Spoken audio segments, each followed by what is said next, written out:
అన్న ఇప్పుడే చూశాను, చాలా అంటే చాలా బాగుంది, నీట్గా ఉంది.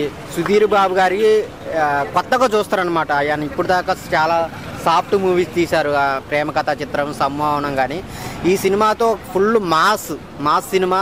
ఫైట్స్ కానీ ఆ ఇచ్చిన ఎలివేషన్స్ కానీ చాలా అంటే చాలా బాగుంది. డైరెక్టర్ గారు తీసుకున్న కోర్ పాయింట్ ఏదైతే ఉందో ఆ కుప్పం ఆ సరౌండింగ్స్లో జరిగే స్టోరీ అనమాట. ఆ ప్రజల్ని ఎలా కాపాడాడు అనేది చాలా నీట్గా ఉందన్నమాట.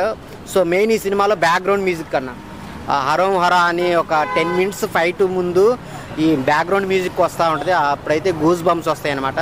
అలాగే హీరోయిన్ పెర్ఫార్మెన్స్ కూడా చాలా చాలా బాగుంది. సో అందరు థియేటర్కి వచ్చి చూడాల్సిన సినిమా అనమాట. మెయిన్ రాయలసీమ స్లాంగ్లో వచ్చిన సినిమా ఎలా చేస్తారు అనుకున్నాం, కానీ చూస్తున్నంతసేపు నిజంగా అక్కడ పుట్టి పెరిగిన వాళ్ళు చేసినట్టే చేశారు. అన్ని క్యారెక్టర్స్ కానీ సునీల్ గారి క్యారెక్టర్ చాలా బాగుంటుంది, through out supporting character. So కొన్ని రివ్యూస్ నెగిటివ్స్ వచ్చినాయి, కానీ అవన్నీ నమ్మకండి, చాలా చాలా బాగుంది. సో అందరూ థియేటర్కి వచ్చి చూడాల్సిన సినిమా అనమాట, అంత బాగుంది. సో కొత్త సుధీర్ బాబు గారిని అయితే చూస్తారు. 1 man షో.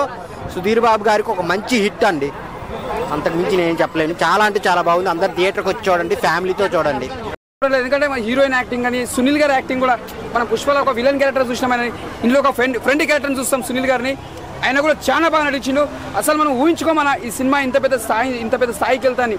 అంతే చాలా మంది ఏమనుకుంటే అరే హరో మరా అన్నట్టు టైటిల్ ఇట్లా ఉంది, సినిమా ఎట్లుంటుంది అనుకున్నాం. నిజంగా చెప్తున్నా, పోకిరి సినిమా చూసినా కూడా స్టార్టింగ్లో మనం ఈ సినిమా ఎట్లుంటుంది అనుకున్నాం. లోపల పోయిన దాన్ని ఎంజాయ్ ఎంత చేసినామో ఈ సినిమా కూడా హరోం గర కూడా అంత ఎంజాయ్ చేస్తాం. నిజంగా చెప్తున్నా, నేను నిజంగా చెప్తున్నా, ఇది రాసి పెట్టుకోరు, నేను చెప్పి నిజం అవుతుంది. పోకిరి మనం చూసినప్పుడు ఎంత మనం అనుకున్నామో బాగాలని, ఎంత బ్లాక్ పోస్టర్ కొట్టిందో. హరోం గర రేపు మళ్ళీ కూడా ప్రెస్లో కానీ ఎలా కానీ సినిమా పెద్ద బ్లాక్ పోస్టర్ అని చెప్తారన్న. ఎందుకంటే ఆయన యాక్టింగ్కి కానీ ఆయన ప్రతి సీన్కి మనము సక్సెస్ఫుల్ అని చెప్పొచ్చు. ఇది ఒక కెరియర్లో సుధీర్ బాబుది మంచి బెస్ట్ మూవీ అని చెప్పొచ్చు. ఇచ్చి పడేసిండు నిన్న పోకిరి, ఇయ్యాల మాత్రం హరోం మరా ఇచ్చి పడేసిండు. సూపర్. మహేష్ బాబు గారు మీ పేర్లు నిలబెట్టిండు, బాబు గారు మంచి సినిమా తీసిండు. సుధీర్ బాబు గారు మళ్ళీ మీరు ఇలాంటి కథలు ఎన్నుకున్నారు కదా, ఇంకా మంచి కథలు ఎన్నుకోరి, ఇంకా బాగా తీయండి, మనస్ఫూర్తి కోరుకుంటున్నా. మీలాంటి సినిమాలు ఇంకా మీరు ఎంతో మంచి సినిమాలు చేయాలి, విజయం సాధించాలని కోరుకుంటున్నా. ఇలా సినిమా ఫ్లాప్ అయినా పేలైనా ఏమనుకోవద్దు, ఇలా సక్సెస్ కొట్టిరు. రేపు మళ్ళీ పోయినా మళ్ళీ ఎల్లుండి లేవండి, మంచి పెద్ద బ్లాక్ బస్టర్ కొట్టండి.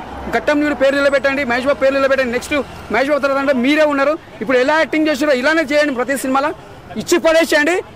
Super super super. Harom Hara Hara అంటే అసలు ఇప్పటికీ గూస్ బంప్స్ వస్తున్నాయన్న, అంత బాగుంది మూవీ మాత్రం, చాలా అంటే చాలా బాగుంది. మన నవదళపతి సుధీర్ బాబు ఈజ్ బ్యాక్ అని చెప్పుకోవచ్చు. అసలు ఆయన లుక్ అన్న SMS లో అప్పటి నుంచి నేను ఫాలో అవుతున్నా, అప్పుడు ఎలా ఉండే అండ్ ఇప్పుడు ఎలా ఉంది, తన యాక్టింగ్ స్కిల్స్ కావచ్చు, తన పర్ఫార్మెన్స్ కావచ్చు, తన లుక్ కావచ్చు, ప్రతి ఒక్కటి చేంజ్ చేసిండు అన్న. సో మూవీ మాత్రం చాలా అంటే చాలా బాగుంది. అంటే మాస్ మూవీస్ అంటే ఓన్లీ కాల్చుకోవడం గుద్దుకోవడం కాదు, కానీ మంచి ఎమోషన్స్ తోటి చాలా అంటే చాలా డిఫరెంట్గా ట్రై చేసిండన్న. అంటే ఎవరైనా హీరో గన్ తోటి కాలుస్తాడు, కానీ మనోడు మాత్రం గన్సే తయారు చేస్తున్నాడు, అది నెక్స్ట్ లెవెల్ అనిపించింది. అండ్ ఆ క్లాక్ టవర్ సీన్ కావచ్చు, అండ్ నెక్స్ట్ లాస్ట్ 40 minutes మాత్రం నెక్స్ట్ లెవెల్ ఉంటుంది అన్న. ఫాదర్ సెంటిమెంట్ కూడా ఉంది, అది కూడా చాలా అంటే చాలా బాగా అనిపించింది. అండ్ ఫస్ట్ 20 minutes మాత్రం within secondsలో వెళ్ళిపోతాం అన్న మూవీలోకి. అంటే సొల్లు చెప్పకుండా చాలా బాగా తీశారు మూవీ మాత్రం. అండ్ ఒకటే చెప్తున్నా, లుంగి కట్టి హిట్ కొడతా అని చెప్పింది కదా, సో అది మాత్రం తన మాట నిలబెట్టుకుందని చెప్పుకోవచ్చు. సో చాలా అంటే చాలా బాగుంది, ప్రతి ఒక్కరు వాచ్ చేయండి. Thank you, good night.